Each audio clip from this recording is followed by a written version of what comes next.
오늘 말씀 제목은 순종할 때 모세의 지팡이가 하나님의 지팡이가 됩니다.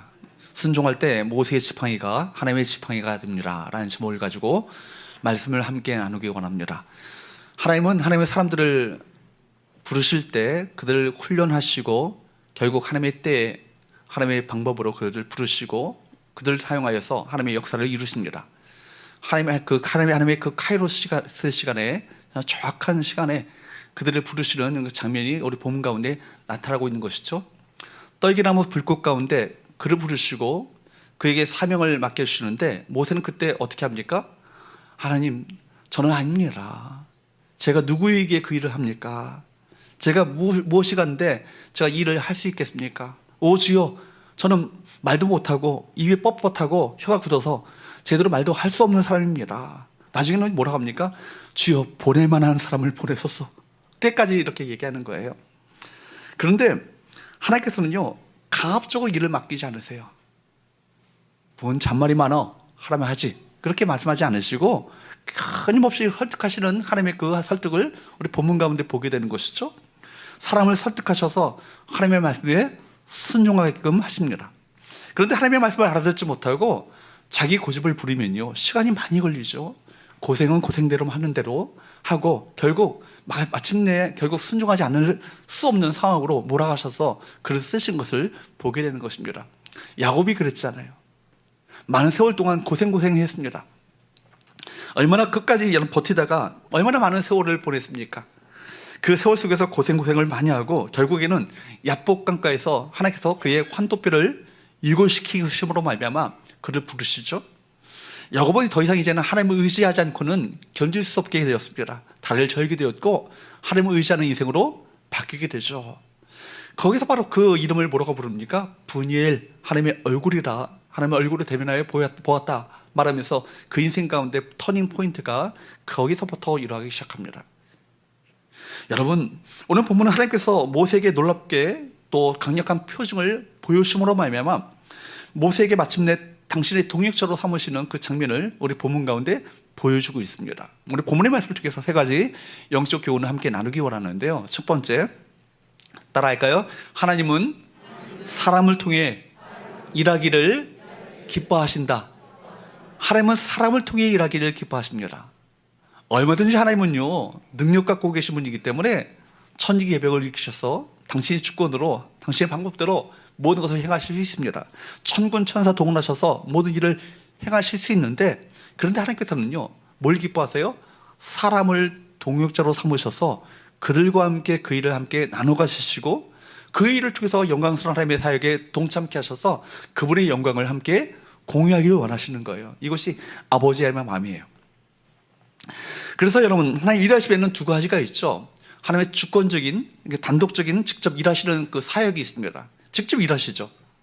사람이나 그 어떤 것에 간섭하심 없이 그의 주권으로 일방적으로 그 일을 처리하시고 일해 가시는 것을 보게 됩니다. 천지창조가 그렇죠. 당신의 독생자 예수 그리스도를 보내셔서 구속 사역, 구속 역사를 일으키시는 것이 그렇습니다. 뿐만 아니라 한 사람 한 사람을 여러분 자녀로 삼으셔서 구원하여 자녀 삼으시는 것, 이것은요, 역사의 중요한 것들, 이것은 누구의 간섭하심 없이 하나님의 주권적으로 그 일을 해내 가십니다. 그런데 이런 일은 사실 흔하지 않아요. 사실은 지극히 일부분입니다. 대부분 어떻게 합니까? 사람을 통해 일하십니다. 사람을 동역자로 삼으셔서 그들을 통해서 하나님의 역사를 이루어 가시죠. 대부분 그렇습니다. 구약시대부터 지금까지 하나님께서 그를 부르시고 불러주셔서 지금까지 그 세우신 사람들 중에서 역사하신 것을 보게 되지 않습니까? 아브라함을 부르셨잖아요. 오늘 본문에 모세를 부르시잖아요. 그죠? 우리가 지금 새벽마다 보고 있는 엘리사를 부르셨잖아요. 또 뿐만 아니라 하나님의 마음에 합한 사람 다윗을 부르셨지 않습니까?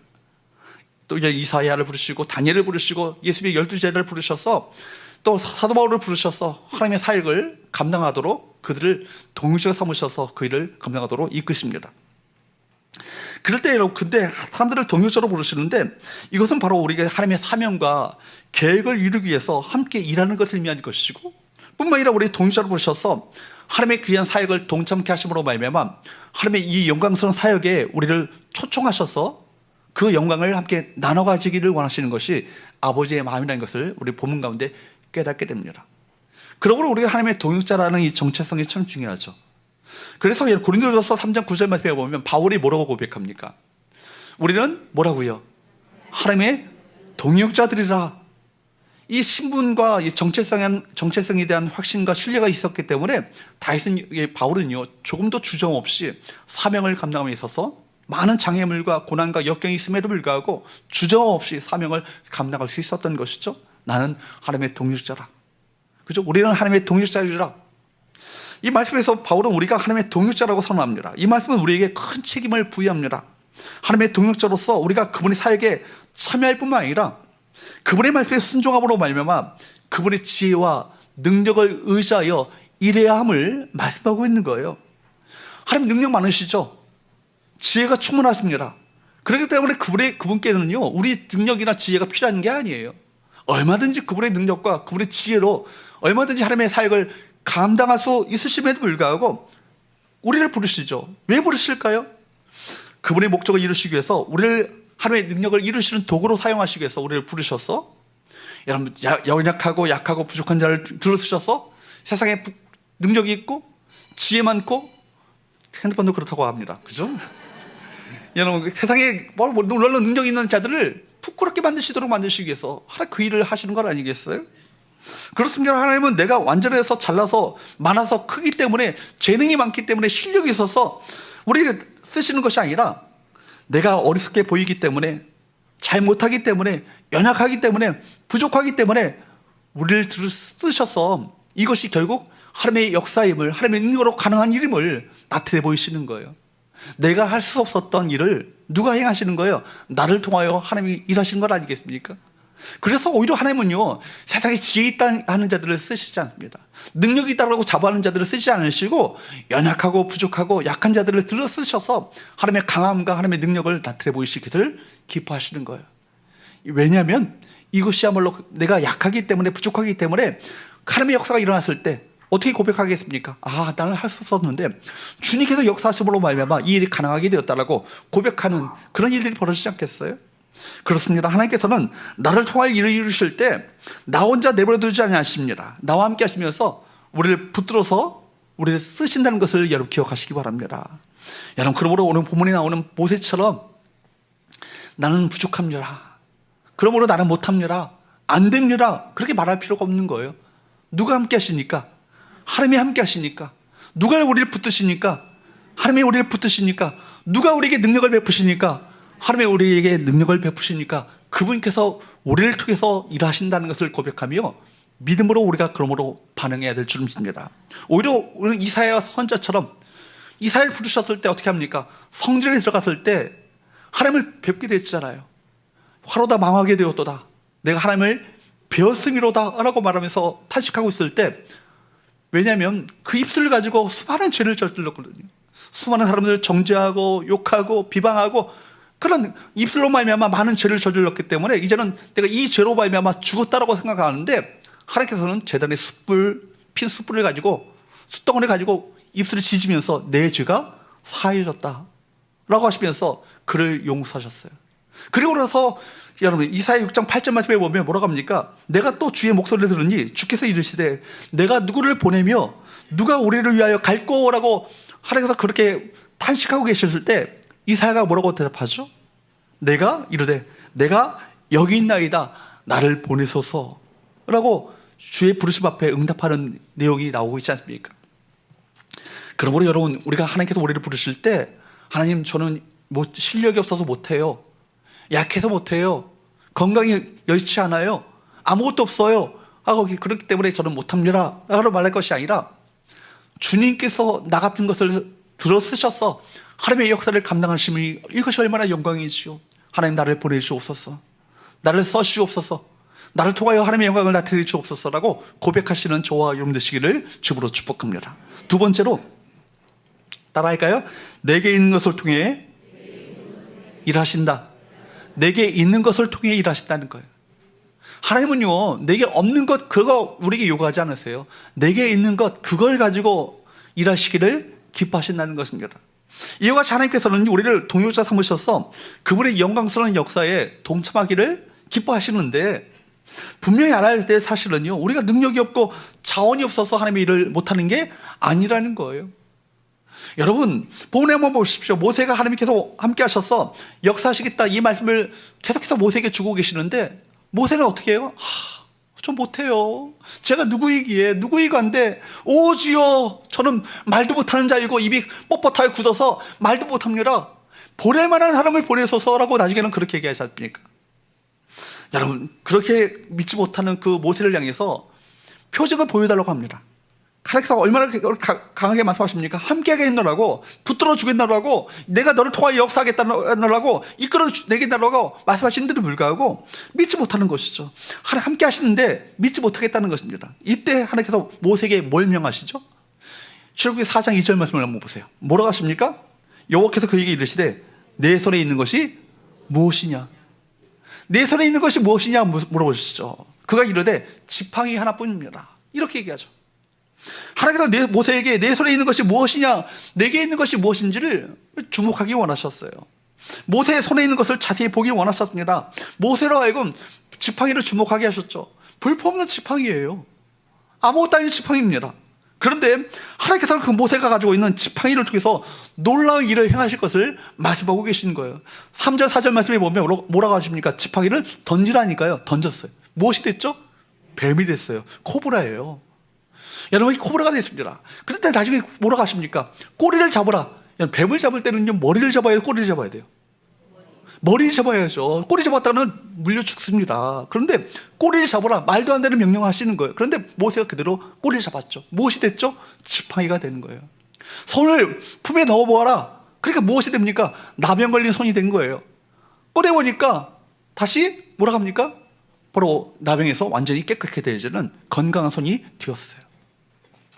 그리고 나서 말씀하시기를, 출애굽기 4장 5절 말씀이에요. 읽어보도록 할까요? 시작. 이는 그들에게 그들의 조상의 하나님, 곧 아브라함의 하나님, 이삭의 하나님, 야곱의 하나님 여호와가 내게 나타난 줄을 믿게 하려 함이라 하시고, 하나님께서는요, 소극적인 모세에게 믿음을 심어주시기 위해서 기적을 행하신 거예요. 모세에게 하나님께서 함께 하신다는 임재를 나타내 보이셨습니다. 그렇기 때문에 이제는 하나님의 부르심 앞에 모세는 뭐 하기만 하면 되는 거예요? 순종하기만 하면 되는 거예요. 모세는요, 40년 동안 광야를 헤매면서 또 돌아다니면서 여러분, 자존감도 바닥나고요, 자신감도 완전히 떨어졌습니다. 그 안에는 무엇이 가득했을까요? 열등감만이 가득했겠죠. 그런데 하나님께서 모세에게, 그래서 모세가 하나님께 뭐라고 대답합니까? 출애굽기 4장 10절 말씀을 한번 보세요. 읽어보도록 할까요? 시작. 모세가 여호와께 아뢰되 오지요 나는 본래 말을 잘하지 못하는 자니이다. 주께서 주의 종에게 명령하신 후에도 역시 그러하니 나는 입이 뻣뻣하고 혀가 둔한 자니이다. 여러분, 이것을요 좀 시청각적으로 좀 살려가지고 대답한다면 어떻게 할까요? 오지요 이렇게 말하지 않겠어요? 보낼 만한 사람 보내세요. 제 입이 뻣뻣하고 혀가 굳어가지고요 말도 제대로 어부부하는 사람이거든요. 이렇게 말하고 있는 건 아니겠어요? 하나님께서 모세를 사용하시겠다고 말씀하시는데도 불구하고 모세가 이렇게 항변하고 있는 거예요. 그런데요, 하나님의 설득력이 대단해요. 그래도 모세를 사용하시겠다 말씀하십니다.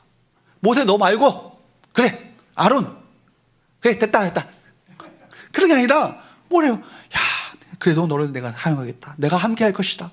끝까지 설득하시고 끝까지 강권하시는 그 예수의 하나님의 그 설득력을 보면서 우리는 감동하지 않을 수 없는 것입니다. 여러분, 결국 어떻게 합니까? 모세가 하나님의 말씀에 순종해요. 그리고 애고로 돌아가거든요. 그때 모세 손에 무엇이 있었습니까? 지팡이가 있었는데요. 무슨 지팡이예요? 더 이상 모세의 지팡이가 아니에요. 뭐라고 합니까? 하나님의 지팡이라고 말합니다. 여러분, 출애굽기 4장 20절 말씀을 볼까요? 4장 20절 말씀을 읽어보도록 합니다. 시작. 모세가 그의 아내와 아들들을 나귀에 태우고 애굽으로 돌아가는데 모세가 무엇을 손에 잡았다고요? 하나님의 지팡이를 손에 잡았더라. 지팡이가 바뀐 게 아니라고요. 여러분, 지팡이가 갑자기 멋진 왕의 홀로 바뀐 게 아니에요. 하나님의 말씀에 순종하여서 애고로 간 그 모세 손에 쥐어진 이 지팡이는요, 더 이상 모세의 지팡이가 아니라 하나님의 지팡이라. 그래서 여러분, 자신 손에 있는 그 지팡이를 의지한 것이 아니라 누구를 의지한 거예요? 하나님을 의지한 거예요. 하나님의 능력을 의지한 것이죠. 그렇게 하나님의 지팡이를 의지하고 바로 앞에 나간 이 모세는요, 바로의 요술사들과 더불어서 대결을 벌이죠. 그로 말미암아 하나님의 능력을 그 가운데 드러내지 않습니까? 뿐만 아니라 여러분 홍해 앞에서 하나님의 능력을 가장 크게 드러냈습니다. 여러분 이스라엘 백성들이 홍해를 여러분 출애굽하여서 가는데 그 앞에 무엇이 가로막고 있어요? 홍해가 가로막고 있어요. 좌우로는 무엇이 있습니까? 골짜기가 있어요. 하나는 비아히롯, 하나는 바알스본, 뒤에는 무엇이 추격해 와요? 애굽의 군대가요 추격해 오는 거예요. 뭐예요? 도간에 든 쥐죠. 그걸 아니겠어요? 그때 여러분 하나님께서는 모세를 하여금 뭐를 명하십니까? 출애굽기 14장 16절 말씀을 보세요. 시작. 지팡이를 들고 손을 바다 위로 내밀어 그것이 갈라지게 하라. 이스라엘 자손이 바다 가운데서 마른 땅으로 행하리라. 할렐루야. 예, 모세는요 단지 뭐 했어요? 순종하여 모세의 지팡이를 내어 밀었어요. 손을 내밀었다고요. 그때 어떤 일이 벌어집니까? 바다가 갈라지는 거예요. 바다가 갈라지는 게 어떻게 갈라지냐면 좌우에 물벽이 되었다 말합니다. 서해 바다, 태안해 바다처럼 찔끔찔끔 갈라지는 게 아니라고요. 물벽이 되었다는 것은 이거 누가 행하신 거예요? 자연적으로 이러는 것이 아니라 하나님이 행하신 역사라는 거예요. 마른 땅같이 건넜다는 얘기입니다. 여러분 모세 손에 있었던 지팡이는요 하나님의 능력을 상징하죠. 모세가 지팡이를 손에 들어 높이 들어 홍해 위로 손을 내밀자 홍해가 갈라져 마른 땅이 되었습니다. 여러분 그 지팡이는 그 이후로부터 하나님의 놀라운 역사를 나타내 보이는 하나님의 능력의 도구로 사용되고 있는 것을 보게 되는 것이죠. 터키 이스탄불에 가면 톱카피라는 그 박물관이 있다고 해요. 톱카피라는 박물관이 있는데 거기에 보면 모세의 지팡이가 전시되어 있다고 합니다. 그게 진짜인지는 잘 모르겠어요. 어쨌든 사람들이 박물관에 전시된 그 지팡이를 보면서 멋들어진 이 지팡이를 기대하며 가거든요. 근데 볼품없는 모습에 많은 사람들이 실망한다는 거예요. 이게 모세의 지팡이 맞냐고. 모세의 지팡이가 겨우 1m 정도밖에 되지 않고 저 사진 보니까요 1m 정도에다가 대나무보다도 얇아요. 그러니까 지팡이라기보다는 어떤 그 회초리에 가까운 거예요.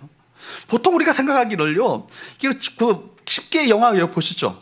쉽게 영화 보면은 찰스 헤스턴이 그 들고 있는 멋들어진 그 지팡이를 연상하잖아요. 그래가지고 쫙 하면 쫙 갈라지고 뭐 이런 걸 연상하는데 볼품없는 지팡이 그 어떤 그 낙되게 불과한 그 지팡이.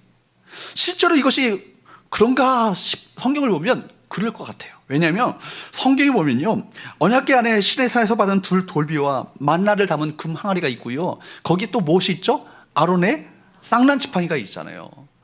신명기 여러분 그 출애굽기 25장 말씀에 보면 언약궤의 길이가요 2규빗 반이고요 넓이는 1규빗 반, 높이는 1규빗 반으로 만들라라고 성경에 기록되어 있습니다.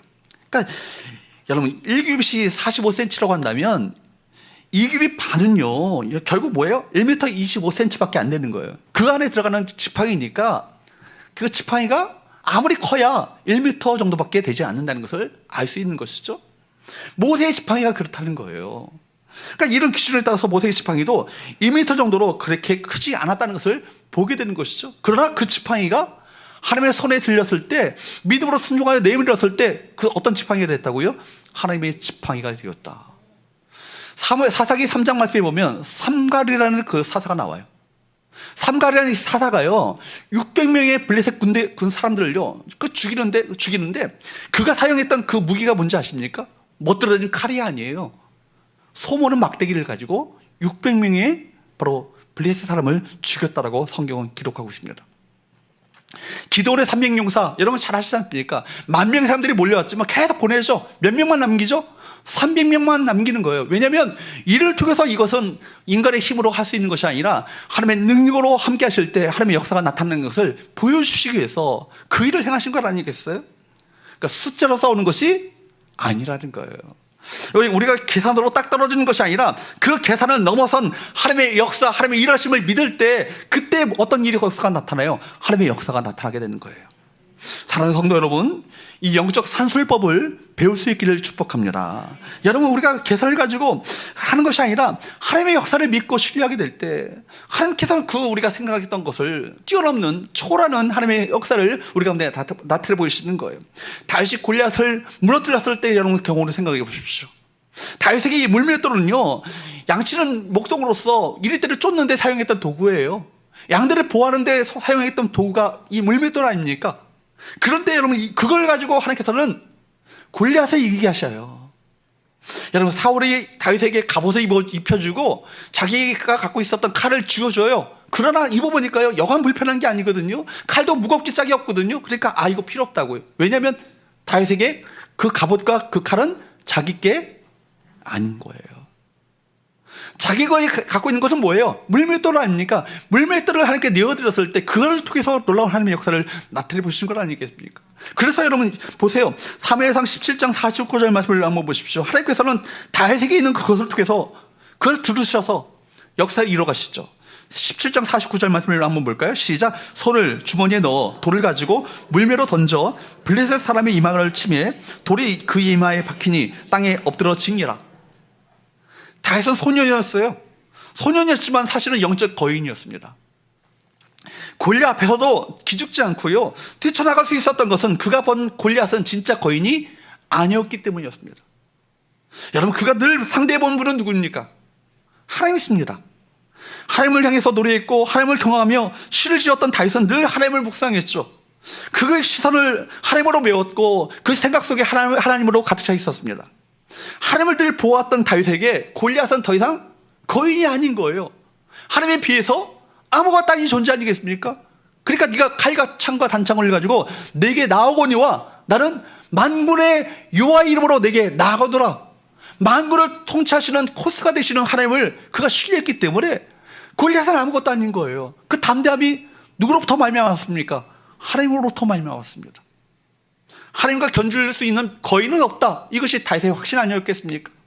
그래서 묵상이 중요한 거예요. 여러분, 묵상이 그래서 중요한 거예요.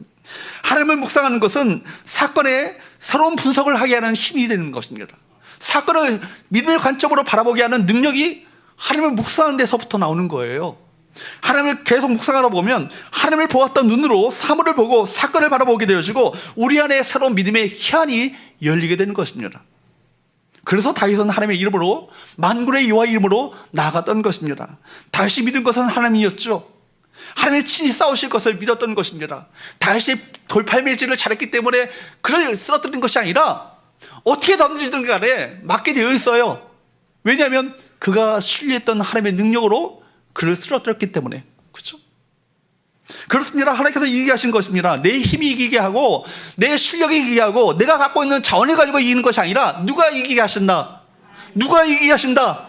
하나님이 이기게 하신다는 거예요. 여러분, 하나님은 다윗에게 있는 이런 믿음을 들어서 사람의 눈으로 될 수 없는 그 놀라운 역사를 나타내 보이신 것 아니겠습니까? 복음서에서 보면 벳세다의 광야 가운데 5,000명, 남자만 5,000명이니까 여자들과 어린아이까지 포함한다면 2만 명이 되는 군중들이에요. 어떻게 먹일 수 있겠어요?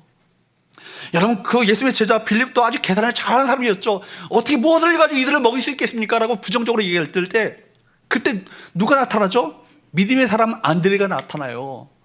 내게 가지고 있는 것을 가지고 내게 주라고 말씀하셨을 때 빌립은 이거 도대체 안 된다고 얘기합니다. 계산적으로 안 되거든요. 그런데 안드레는요, 소년의 도시락을 갖고 나와요. 그걸 떼어주죠. 그랬을 때 놀라운 하나님의 역사가 그 가운데 나타난 건 아니겠어요? 영적인 눈이 열리지 않으면요, 영적 계산법을 익히지 못한 사람들은 언제나 현실에 주어진 상황을 따지고 분석하다가 세월 다 보냅니다. 우리 하나님은 우리가 산술적인 계산보다 믿음의 눈을 기르기 원하시는 거예요. 산술적인 계산과 분석을 잘하는 사람은 하나님의 역사를 보기가 어렵습니다. 많은 것을 놓치게 되어 있어요. 성경을 보면 탁월한 계산 실력을 무력화시키는 장면들이 얼마나 많이 나옵니까? 도처에 깔려 있습니다. 이스라엘 백성들이 전쟁을 치를 때도 마찬가지죠. 끊임없이 이스라엘 백성들이 바로 전쟁을 치를 때마다 하나님 뭘 명하시죠? 너희가 갖고 있는 군병과 마병들을 계산하지 말라고, 군사의 숫자를 세지 말라고 말합니다. 왜냐하면 이 싸움은 누구의 싸움이니까? 여호와의 전쟁이요, 여호와의 싸움이니까. 누가 함께 하시는 싸움이니까? 하나님이 함께 하시는 싸움이니까 내 군병과 마병을 가지고 자랑하며 그걸 가지고 싸우는 것이 아니라고 얘기합니다.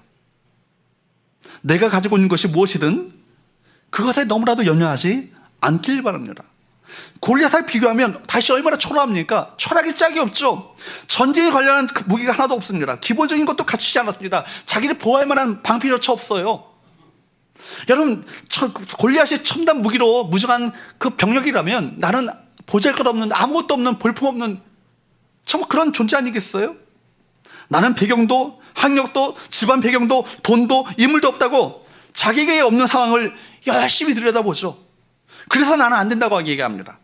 그러나 여러분, 거대한 블레셋 군대와 또 블레셋 골리앗이라는 이 장수 앞에서 다윗은 아무것도 아닌 존재인데, 그러나 내게 있는 것에 주목하는 것이 아니라 내 배후에 있는 존재가 누구인가를 주목했던 것이 누구예요?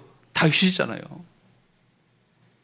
다윗은 자신의 형편에 몰두하지 않습니다. 자기가 가진 것에 초라함을 느끼지 않습니다. 오히려 사울이 제공하고 있던 화려한 갑옷과 무기를요 거절하죠. 전쟁의 승리는 내가 가지고 있는 것에 의해서 결정된다는 것을 믿지 않았습니다. 누구와 함께 하시는가, 그것이 관건이었음을 알았던 것이죠. 그러므로 여러분, 지금 없다고 한탄하지 마십시오. 못한다고 핑계대지 마시기 바랍니다. 있는 상황에서 최선을 다하여 쓰임받기만 하면 되는 것입니다. 없습니까? 없는 대로 들으십시오. 못합니까? 못한 대로 여러분 순종하십시오. 여러분 약합니까? 약한 대로 여러분 순종하며 헌신하면 그 가운데 누가 역사하시는 거예요? 하나님이 역사하시는 거예요. 하나님은요 최고를 원하시는 것이 아니라 최선을 원하세요. 다시 한번요, 여러분, 하나님은 뭘 원하신다고요? 최고가 아니고요, 최선이에요. 여러분, 우리 찬양 가운데 이런 찬양이 있잖아요. 내 모습 이대로 사랑하시네.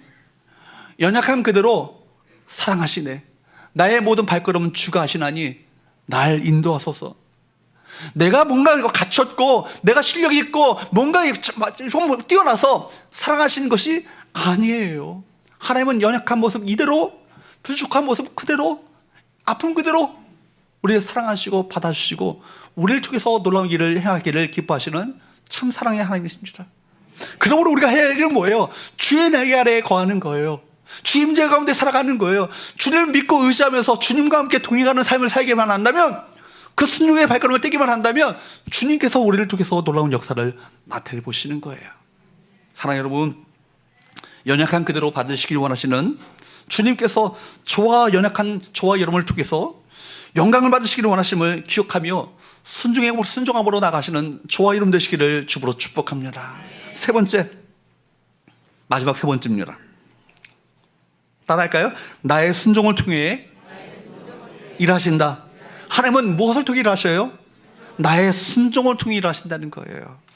하나님은 내가 순종하는 일을 통해서 역사를 이루십니다. 성경에 하나님의 말씀에 순종하였더니 순종함으로 말미암아 일어나는 놀라운 하나님의 역사가요 도처에 기록되어 있어요. 성경 어디를 쳐다봐도, 여러분 펼쳐봐도 그런 일들이 벌어지고 있습니다. 순종으로 통해 역사하신 내용들로 가득한 것이 성경 말씀이에요. 오늘 본문에도 보면 3절 말씀에 보면 뭐라고 합니까? 지팡이를 던지라, 그래서 땅에 던지라 말씀하셔요. 4절에는 그 꼬리를 잡으라 말씀하셔요. 손을 품에 넣어보라 말씀하십니다. 손을 빼보라 말씀하십니다. 그랬더니 여러분 보십시오. 3절 말씀에 보면 모세는 어떻게 합니까? 하니 그럽니다. 말도 안 되는 무모한 명령이거든요. 꼬리를 잡으래요. 말도 안 돼. 머리를 잡아야지 꼬리를 잡습니까? 근데 순종하는 거예요. 여러분 3절 말씀에 보면 뭐라고 합니까? 땅에 던지니, 4절 말씀에 보니까 잡으니, 6절 말씀에 보니까 넣으니. 이때 하나님께서는요 지팡이가 뱀이 되게 하시고, 뱀이 다시 지팡이가 되게 하시고, 손을 넣었더니 나병이 걸린 손이 되었고, 또 빼보니 다시 손이 건강하게 회복되었더라. 여러분, 어찌 보면 무미한 명령처럼 보이지만 순종했을 때 놀라운 기적들이 나타남을 실제로 모세에게 보여준 것 아니겠습니까? 모세가 순종하여 이스라엘 백성들을 이끌고자 나아갈 때 어떻게 됩니까? 어떤 일이 벌어집니까? 바로의 마음이 바뀌어요. 이스라엘 백성들의 마음이 바뀌게 되는 것을 보게 되는 것입니다. 환경과 사건을 진행해 가시는 하나님의 역사가 그 삶 가운데 나타나게 되는 것을 보지 않습니까? 여러분, 오늘 본문의 뱀과 나병, 나일강은요 애굽 사람들에 있어서, 애굽 백성들에 있어서 두려움의 대상이었습니다. 그래서 신적인 존재였죠. 숭배의 대상이었습니다. 그런데 순종함으로 애굽의 상징들을 심판하게 되고 이겨야 하는 능력을 그가 청하게 되는 것입니다. 그 어떤 세력이라 할지라도 순종할 때 그 어떤 세력도 하나님의 능력으로 이길 수 있고 승리할 수 있고 결국에는 사명을 감당하게 됨을 우리 모두에게 보여주고 계신 거예요. 우리 이주부 성경학교의 주제가 뭐예요? 하나님이 세우신 챔피언이 되잖아요. 우리가 하나님이 이 세상 가운데 챔피언으로 승리하는 자들로 세우길 원하시는 거예요. 누구를 의지하여? 하나님을 의지하여 챔피언으로 살기를 원하시는 것이 하나님의 마음이세요. 왜 순종하지 않으십니까? 왜 자기 고집을 내세우세요? 왜 자기 생각을 내세우는 얘기입니다. 여러분 보세요. 지금 보세요. 그 어떤 생각을 할지라도 순종할 때 그곳에 하나님의 능력이 나타나며 결국에는 이기게 되며 사명을 감당할 수 있게 됨을 보여주는 계시적 사건이 바로 이 본문의 말씀 아니겠어요? 순종할 때 하나님의 역사가 나타납니다. 헨리 블랙카비 목사님이 지은 하나님을 경험하는 삶이라는 그 책이 있어요. 제가 일평생 수많은 책들이 있지만 한 권의 책을 꼽는다면 그 책을 꼽겠어요. 그 책을 많이 봤습니다. 읽을 때마다 은혜가 되는 거예요. 그 책은요, 어떻게 우리가 하나님을 경험할 수 있는가를 잘 설명해 주는 책입니다. 우리 환경, 인간관계, 생각, 헌신, 믿음에서 우리 생각들을 조정하고 순종할 때 그 지점에서, 그 포인트, 그 지점에서 누굴 경험해요? 하나님을 경험하게 되는 거예요. 하나님을 경험하게 되고 하나님의 역사를 체험하게 되어주고 하나님의 능력을 체험하게 되어주고 하나님의 임재를 체험하게 된다는 얘기입니다. 아브라함이 순종했을 때 여호와 이레 하나님을 만나게 되잖아요. 모세가 순종했을 때 광야 가운데 길이 없는 가운데 길을 만드시는 웨이메이커 되시는 하나님을 만나게 되잖아요. 왜 하나님 우리로 순종하는 사람이 되길 원하실까요? 자기 중심, 자기 생각, 자기 결정권을 내려놓고 하나님의 중심의 삶이 되길 원하시기 때문에 그렇습니다. 세상 속에서 끊임없이 들려오는 소리가 뭐예요? 자기 결정권을 가지고 주체적으로 살아가라. 누구의 도움 좀 받지 말고 주체적으로 살아가라. 그렇게 말하는 것이 세상의 메시지 아니에요? 이 시대적 정신에 여러분 거슬러서 우리가 어떻게 해야 되겠어요? 여러분 하나님의 뜻과 하나님의 결정에 순종하는 사람이 되기 원하신 것이 하나님의 마음이라는 거예요.